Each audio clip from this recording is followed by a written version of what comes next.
After a season of turmoil, the NCAA was bracing for even more big changes.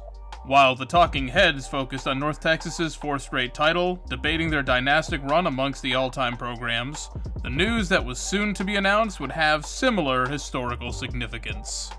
Many positives seem to come from this past season, including the unlikely run of Georgia Southern and the dominance of newcomer North Dakota State.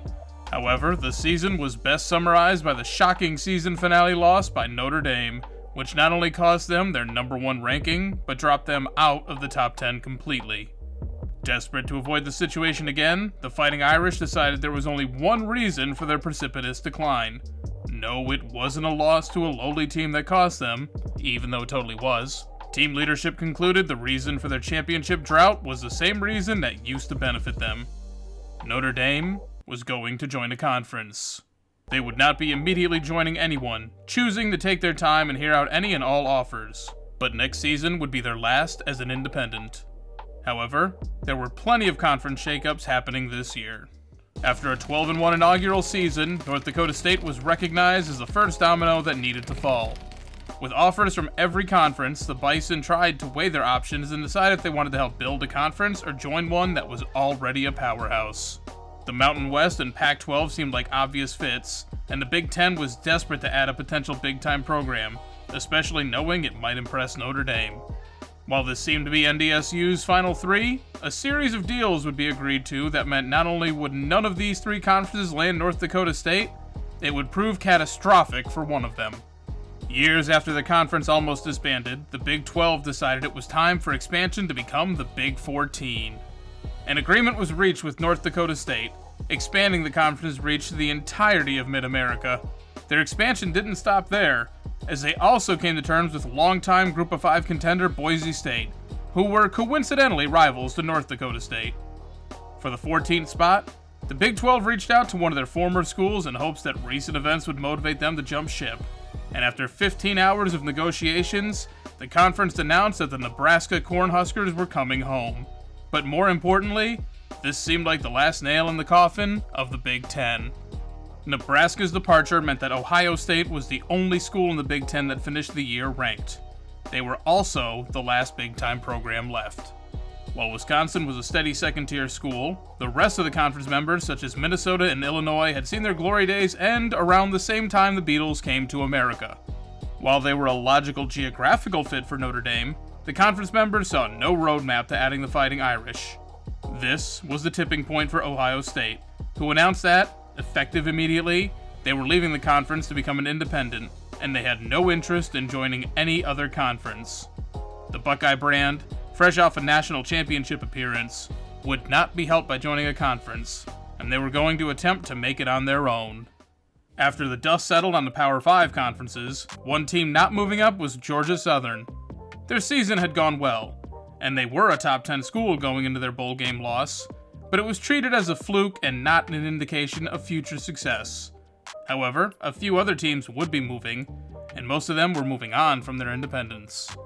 Notre Dame's announcement had made BYU reevaluate their standing, and soon they were joining the Mountain West, hoping to fill Boise State's void. Army was joining the American Conference, joining its biggest rival in Navy, while Wake Forest announced they were leaving the conference, rejoining the ACC. Hoping to capitalize on Georgia Southern's success and pave the road towards becoming the best of the Group of 5, the Sun Belt added the Liberty Flames. Left at 11 schools, the conference tried to make it an even 12 by offering Appalachian State a lucrative deal to come back. However, the Mountaineers declined, and with options dwindling, they decided to take a huge gamble on some damaged goods. While the geography made no sense, the Sun Belt extended an invite to the Black Rock State Gorillas, whose hot and cold season left the rest of the conferences scared of what the team would do to their brand. Even the Big Ten, on the verge of collapse, had chosen to avoid them. But with victories over North Dakota State, Boise State, and most importantly the upset over Notre Dame that began all of this shuffling, the Gorillas had done enough for the Sun Belt to take a chance, and their top 40 recruiting class before signing day wasn't hurting either. With the conferences set, focus shift to the draft, National Signing Day, and training camps, as 124 teams had their sights set on ending the reign of the North Texas Mean Green, while the Gorillas were just hoping to go 4-8. What's up, guys? I'm Shane, and welcome to the Year 1 offseason of our Black Rock State Gorillas Dynasty.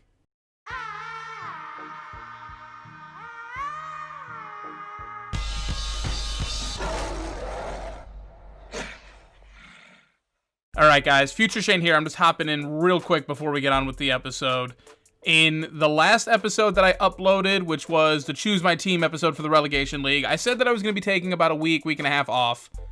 I'm going to do that after this episode. I was going to bulk record some stuff, but I realized I need your guys' input on a Deshaun Gaddy Award before I can record anything else for Black Rock State. And obviously I can't record anything for the Relegation League without your input there. So I'm going to upload this one, hopefully as soon as I can. And after this episode, I will be taking that week off. Now, on to the episode. Alright guys, so here we are in the off season. Now I've come a little bit further ahead. You guys have already seen what's going on.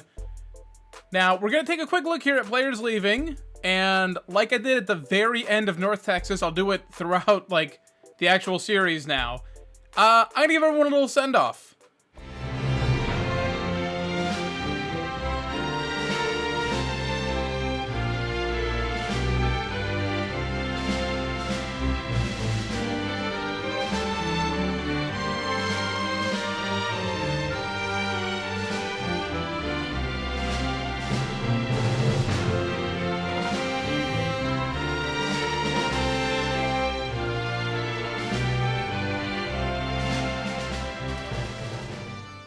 And again, because this is a sequel series, let's take a look and see how North Texas is doing, and already off to a bad start.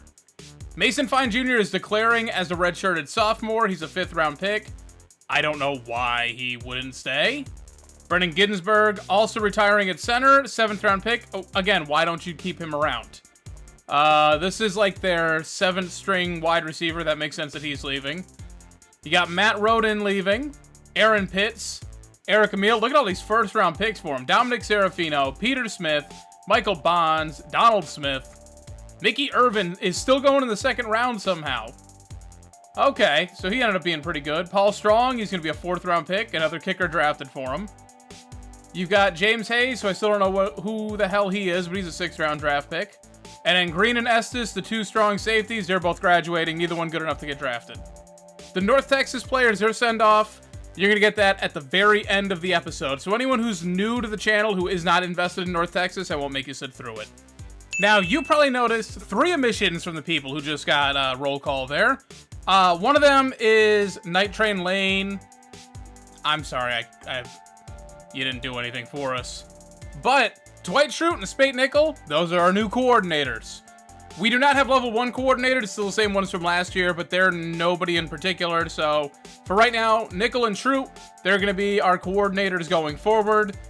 I can't guarantee that I'm going to get everyone, like someone in here every single season, but some people I do want to keep around if I can. If not, some of you guys might be popping up getting coordinator positions at other schools. I will let you know. All right, I think that wraps it up for this week. So let's go forward a week, see if we're getting any transfers in.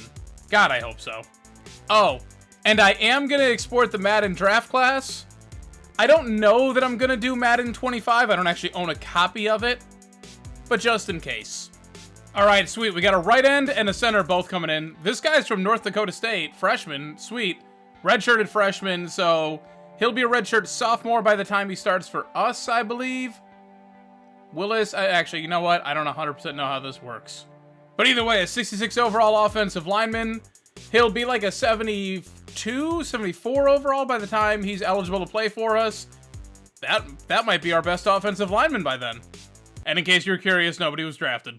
All right, going after some of these other guys would be good, but I'm going all in on Leroy Irvin. We sent 3 scholarships out. I don't know if that's going to be enough to get those guys. And we're going to put the rest into Irvin. I'm assuming Liberty does not have more than 10,000 points to throw at recruits. So hopefully they can't catch us no matter what. So I'm just going to go all in for this guy. As it stands right now, we have 13 total recruits coming in. Hopefully we add a couple more to that. We got the 2 incoming transfers. So I need to find 20 more players to fill out all your name submissions. All right, so after 3 scholarships, and none of those 3 came here, we got the 59 right end, the 61 D tackle. But most importantly, we did get Leroy Irvin. And that moved us up enough to get a top 25 class. Yeah, we finished number 23 overall class, 19 recruits. Wait a second, it didn't tell me I signed that many people. All right, so somewhere out here, 3 people have also come to the squad who are not on this screen. Now, I don't think it's going to be Myers, Gaddis, and Lawrence. We'll have to take a look when we start to be able to move people around. All right, we're going to advance forward, look at some position changes, because we got a lot of work to do. All right, so here we are in position changes. I'll flip through it real quick. I actually just spent a half hour working on this with like 5 pieces of paper because it was 29 people with requested names. It was 30, but one person had actually submitted a second name, and I told them before that I might not be able to fit them in, and I couldn't fit them in. So I had to find 29 people with a 19-person recruiting class. So I did my best. So pretty much everyone on the roster now is going to be named. Like Jordy Bennett is going to be named next year. Even down here, you got Clinton Dean. Walter, I didn't want to because he's a 62 overall junior. But a lot of people down here just because of the amount of people I had submit. So even Van Rowe, who's a 64 overall junior, he's going to be a named player next year. I did the best I could.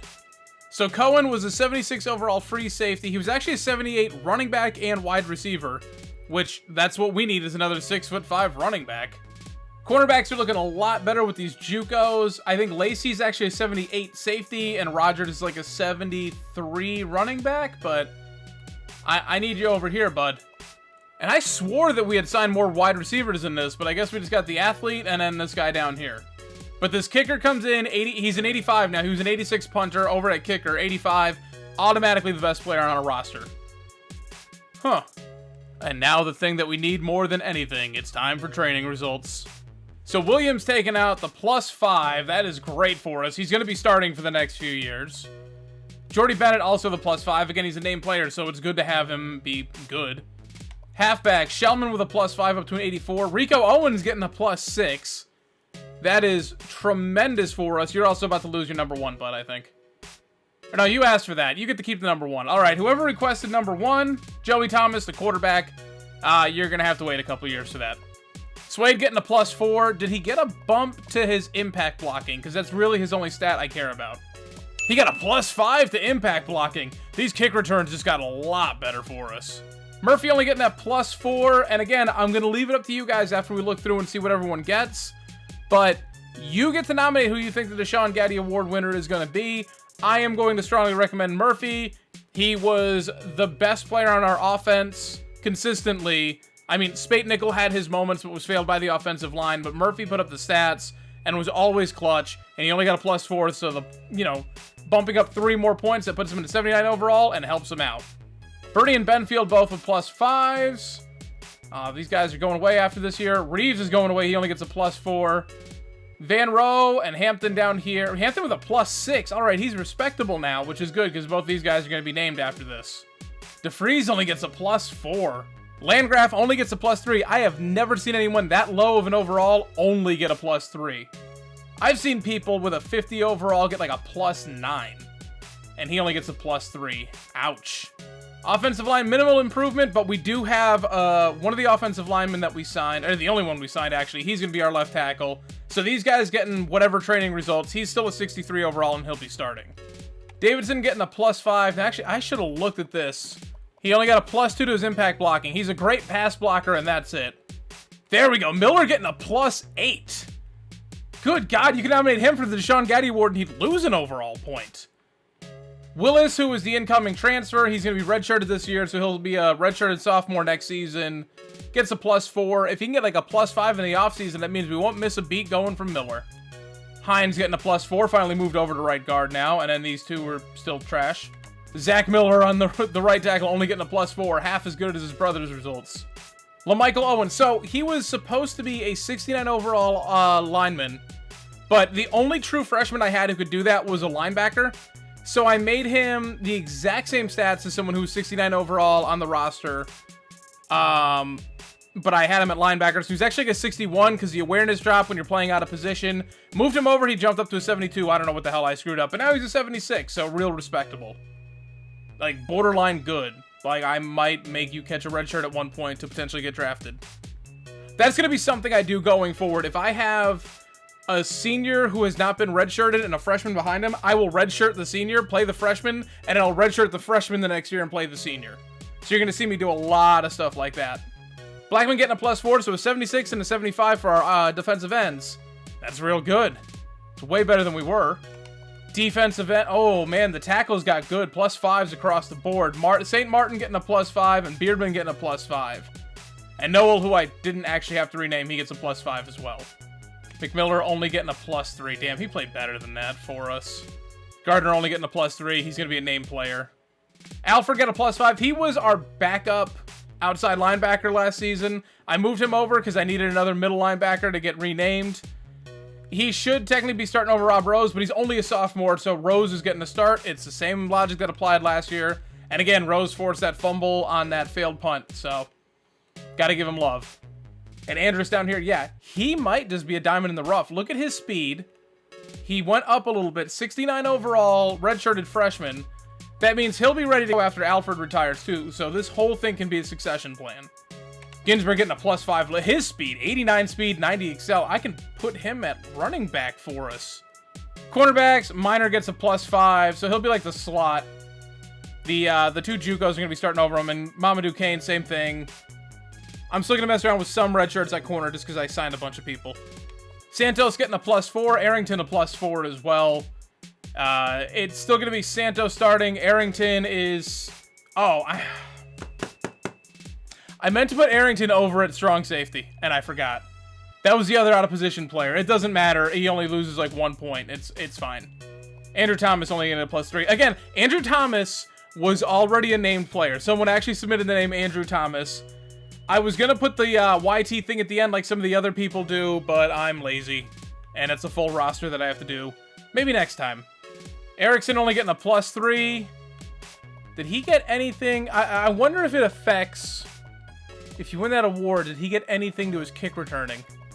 No, he got nothing to his kick return skill. He's going to do return kicks this year. It's his senior year. He won the award last year, so he might as well keep doing it. But trust me, I got some other people waiting in the wings to replace him. And Bowling getting a +3. That sucks again. This whole roster, pretty much every player is going to be named after one of your submissions after this. Clemens a +4. That's real good. And he's good to just be punting for us now. So not bad for training results. I still think that Murphy is probably who should get the Deshaun Gaddy Award if you want my input. Now you guys can say LaMichael Owen. He led us in sacks this year, so he would be a good nominee. You could say either one of the safeties, honestly. But there's a lot of submissions here. You know, I think someone like Ginsburg, he already got a +5. He's not going to benefit as much from some of these other people. McMiller even getting a +3. He made a couple plays for us. I don't know that he's... who should be the nominee. But I do think... Yeah, I mean, there's a couple people who are good here, but I think the best overall boost is going to go to some of these people who got a +4. So I think really Murphy and the safeties are who you should probably be going after. But that's just my opinion. You guys can nominate whoever the hell you want. Alright, so here we are. I just took care of all of the conference realignments, and boy howdy were there a lot. Wake Forest added back to the Atlantic. I am half tempted to swap like Florida State or Clemson over for North Carolina and Duke, just to sort of make a little more sense, but screw it, it's fine. It's how they've always done it. American Conference, yeah, you got Army and Navy in the same division now because they just lost Wake Forest, and they also still got UMass down here. Big 12, guys, I did my best, but when you still got West Virginia in here, I don't know what I'm supposed to do. So in the North, you got Boise State, North Dakota State, and Nebraska. That's where they went. The South, actually you have Oklahoma and Oklahoma State in the same division as the Texas teams, and then West Virginia just because.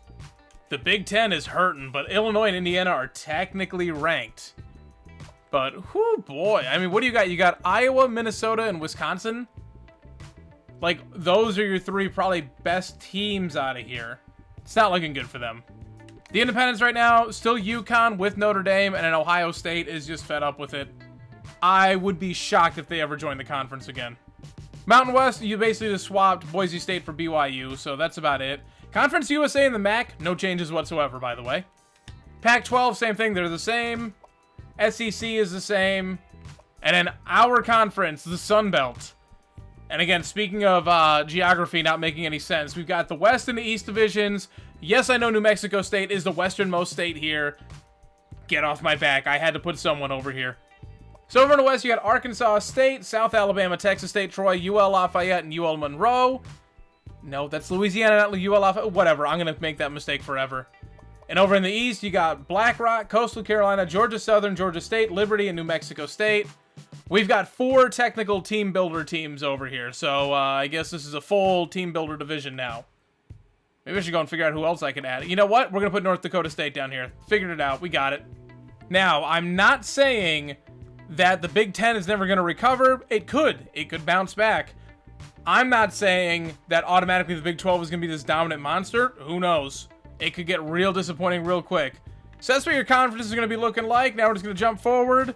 We're not going to look at the first week of recruiting because it's a giant waste of time. I've got a lot of work to do. But let's go take a look at the schedule. Damn, this schedule is trying to kill us. Thank you for the FCS opponent, but North Dakota State again, Oregon, and Ohio State. Wow. Thanks, guys. I'm actually going to make it worse, though. Alright, so I think I'm happy with this schedule. I am going to try and impress the MAC conference. Now, I'm glad that we're in a conference right now, but the Pennsylvania team having to play down in the Sun Belt, that's not good. So I'm going to take on Temple. I know they're in the American Conference, but it's still, you know, an in-state rivalry. We're going to be home for North Texas this time. We went to Denton last time. They're going to play here. We'll alternate. We're going to play them every year. Wonder who the hell is playing quarterback for them, though. We're going to be at Central Michigan, so again, trying to win some games, impress the MAC Conference. Starter conference slate, we're at South Alabama, home for Arkansas State, at Louisiana, home for Coastal Carolina, at Liberty. We're going to have a bye week. We're going to be home for Kent State, the other MAC team we're going to play this year, at Georgia State, home for a rivalry game in Georgia Southern, and home for New Mexico. Then there's a conference championship. I'm not going to get my hopes up about being in that, but we do play in a relatively weak conference, so maybe. I mean, we beat Notre Dame last year, so anything's possible. I look at it this way. We beat 2 of the 3 teams that the Big 12 just brought in. We should have been invited to the Big 12 for those teams. Let's play with a chip on our shoulder. That makes sense, right?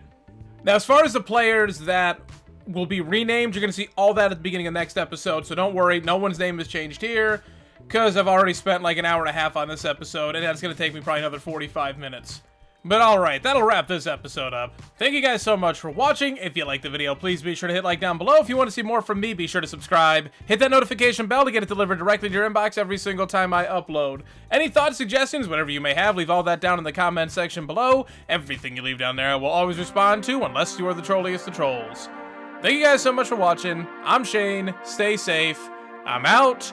And please enjoy the montage of the North Texas graduating class.